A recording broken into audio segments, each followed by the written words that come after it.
Well, good day. How are you guys doing? I hope you've been having a wonderful day or morning or evening or whatever it is. But we are going to continue reading through the New Testament in 90 days, and we're going to be reading Luke 20 through 22 from the New International Version. So we're going to start out with chapter 20, where they are questioning the authority of Jesus. And so let's get started.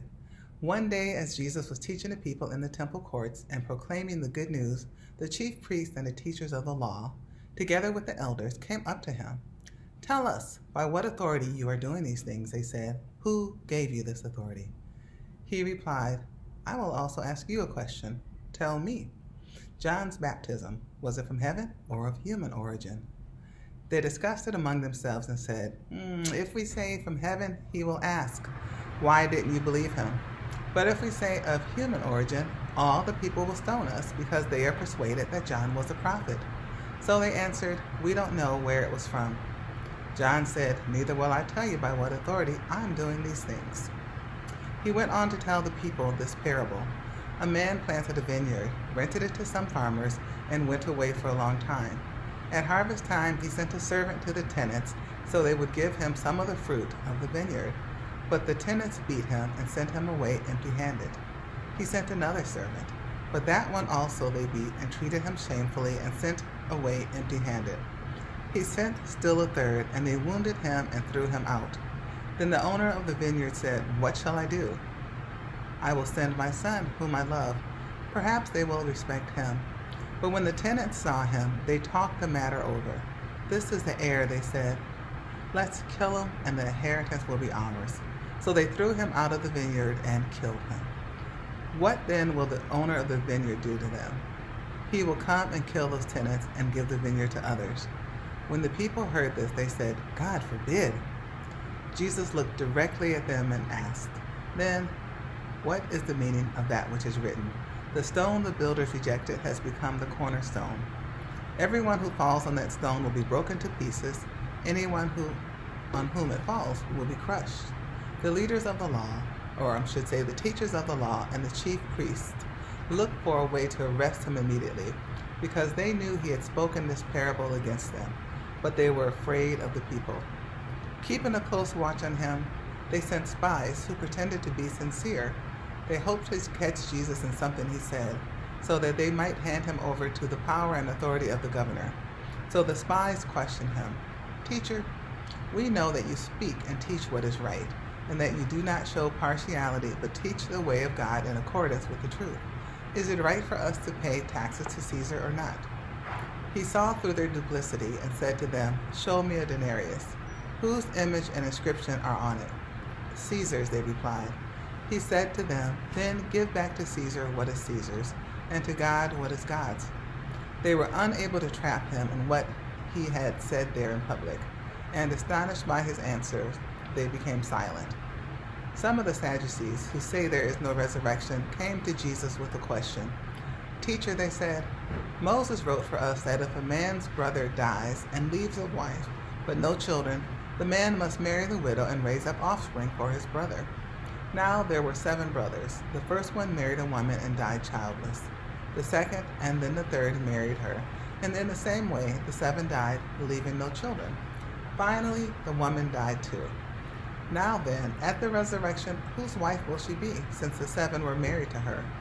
Jesus replied, "The people of this age marry and are given in marriage, but those who are considered worthy of taking part in the age to come and in the resurrection from the dead will neither marry nor be given in marriage, and they can no longer die, for they are like the angels.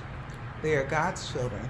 Since they are children of the resurrection, but in the account of the burning bush, even Moses showed that the dead rise, for he calls the Lord the God of Abraham and the God of Isaac and the God of Jacob.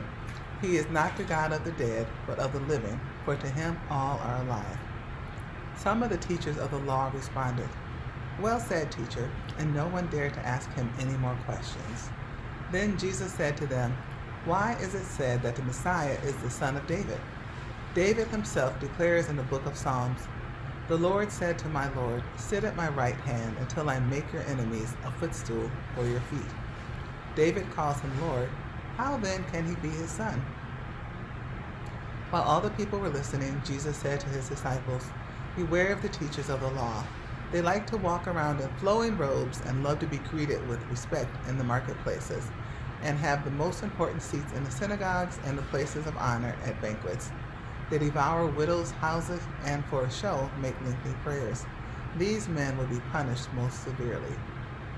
Chapter 21. As Jesus looked up, he saw the rich putting their gifts into the temple treasury. He also saw a poor widow put in 2 very small copper coins. "Truly I tell you," he said, "this poor widow has put in more than all the others. All these people give their gifts out of their wealth, but she, out of her poverty, put in all she had to live on." Some of his disciples were remarking about how the temple was adorned with beautiful stones and with gifts dedicated to God. But Jesus said, "As for what you see here, the time will come when not one stone will be left on another. Every one of them will be thrown down." "Teacher," they asked, when will these things happen? And what will be the sign that they are about to take place?" He replied, "Watch out that you are not deceived, for many will come in my name, claiming I am he, and the time is near. Do not follow them. When you hear of wars and uprisings, do not be frightened. These things must happen first, but the end will not come right away." Then he said to them, "Nation will rise against nation, and kingdom against kingdom. There will be great earthquakes, famines, and pestilences in various places, and fearful events and great signs from heaven. But before all this, they will seize you and persecute you. They will hand you over to synagogues and put you in prison, and you will be brought before kings and governors, and all on account of my name. And so you will bear testimony to me. But make up your mind not to worry beforehand how you will defend yourself. For I will give you words and wisdom that none of your adversaries will be able to resist or contradict.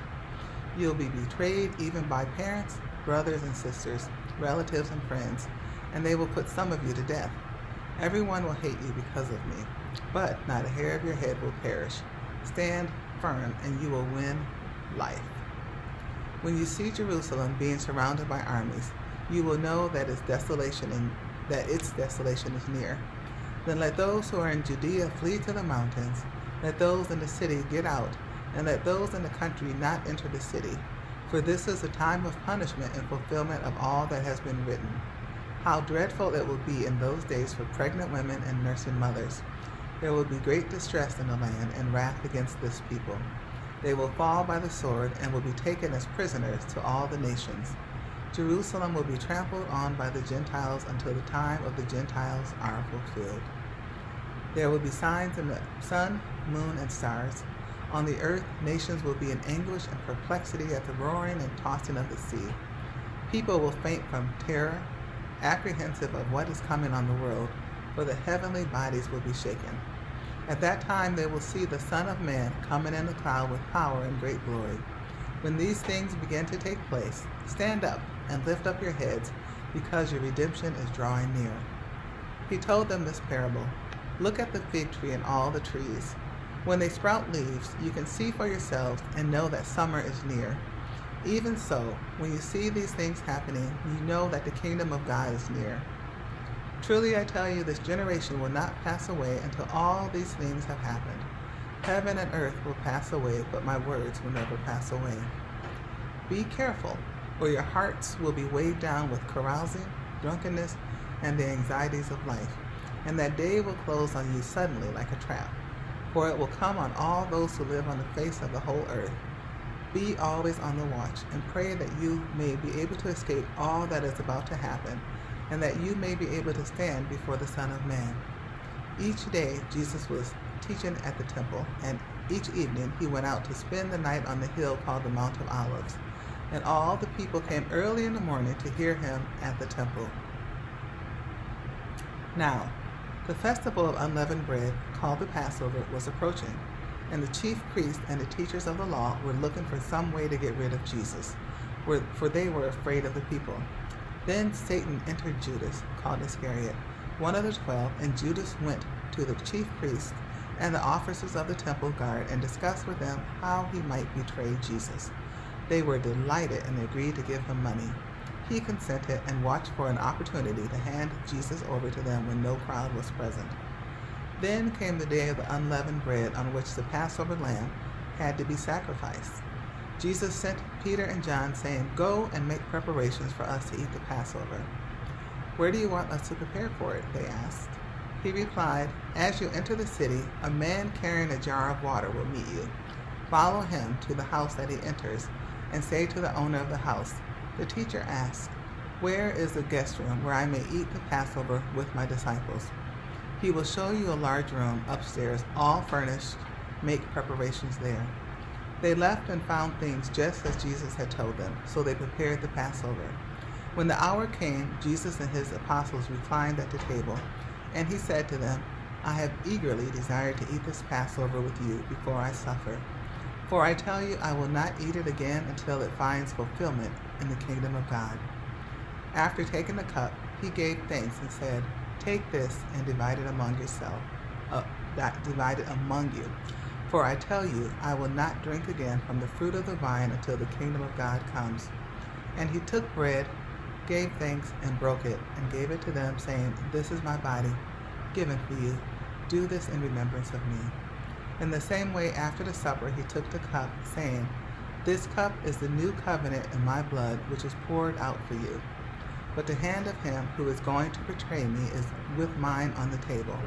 The Son of Man will go as it has been decreed, but woe to that man who betrays him." They began to question among themselves which of them it might be who would do this. A dispute also rose among them as to which of them was considered to be the greatest. Jesus said to them, the kings of the Gentiles lord it over them, and those who exercise authority over them call themselves benefactors. But you are not to be like that. Instead, the greatest among you should be like the youngest, and the one who rules like the one who serves. For who is greater, the one who is at the table or the one who serves? Is it not the one who is at the table? But I am among you as one who serves.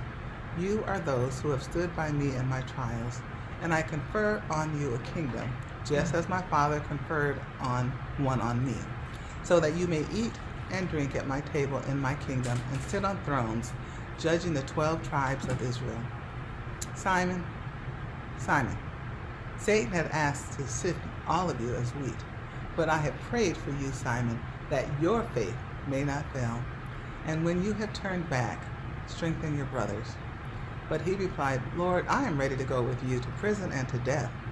Jesus answered, I tell you, Peter, before the rooster crows today, you will deny me. You will deny 3 times that you know me. Then Jesus asked them, when I sent you without purse, bag, or sandals, did you lack anything? Nothing, they answered. He said to them, but now if you have a purse, take it, and also a bag. And if you don't have a sword, sell your cloak and buy one. It is written, and he was numbered with the transgressors. And I tell you that this must be fulfilled in me. Yet what is written about me is reaching its fulfillment. The disciples said, see, Lord, here are 2 swords. That's enough, he replied. Jesus went out as usual to the Mount of Olives, and his disciples followed him. On reaching a place, he said to them, pray that you will not fall into temptation. He withdrew about a stone's throw beyond them, knelt down and prayed, Father, if you are willing, take this cup from me. Yet not my will, but yours be done. An angel from heaven appeared to him and strengthened him. And being in anguish, he prayed more earnestly, and his sweat was like drops of blood falling to the ground. When he rose from prayer and went back to the disciples, he found them asleep, exhausted from sorrow. Why are you sleeping? He asked them. Get up and pray so that you will not fall into temptation. While he was still speaking, a crowd came up, and the man who was called Judas, one of the 12, was leading them. He approached Jesus to kiss him. But Jesus asked him, Judas, are you betraying the Son of Man with a kiss? When Jesus' followers saw what was going on, they said, Lord, shall we strike with our swords? And one of them struck the servant of the high priest, cutting off his right ear. But Jesus answered, no more of this. And he touched the man's ear and healed him. Then Jesus said to the chief priests, the officers of the temple guard, and the elders who had come for him, Am I leading a rebellion that you have come with swords and clubs? Every day I was with you in the temple courts, and you did not lay a hand on me. But this is your hour, when darkness reigns. Then, seizing him, they led him away and took him into the house of the high priest, Peter following at a distance. And when some there had kindled a fire in the middle of the courtyard and had sat down together, Peter sat down with them. A servant girl saw him seated there in the firelight. She looked closely at him and said, "This man was with him." But he denied it. "Woman, I don't know him," he said. A little later, someone else saw him and said, "You also are one of them." "Man, I am not," Peter replied. About an hour later, another asserted, "Certainly this fellow was with him, for he is a Galilean." Peter replied, "Man, I don't know what you're talking about." Just as he was speaking, the rooster crowed. The Lord turned and looked straight at Peter. Then Peter remembered the word the Lord had spoken to him. "Before the rooster crows today, you will disown me 3 times." And he went outside and wept bitterly.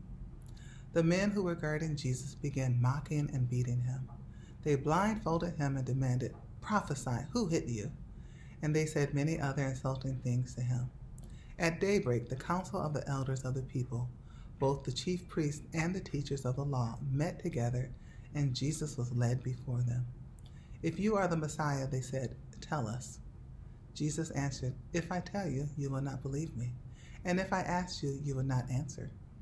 But from now on, the Son of Man will be seated at the right hand of the mighty God." They all asked, "Are you then the Son of God?" He replied, "You say that I am." Then they said, "Why do we need any more testimony? We have heard it from his own lips." And so that's it for today. That is Luke from the New and International Version, chapters 20 through 22. And so we will continue tomorrow with chapters 23, 24, and 25 of Luke. And God bless you all, and may the Lord add a blessing to the reading of his word.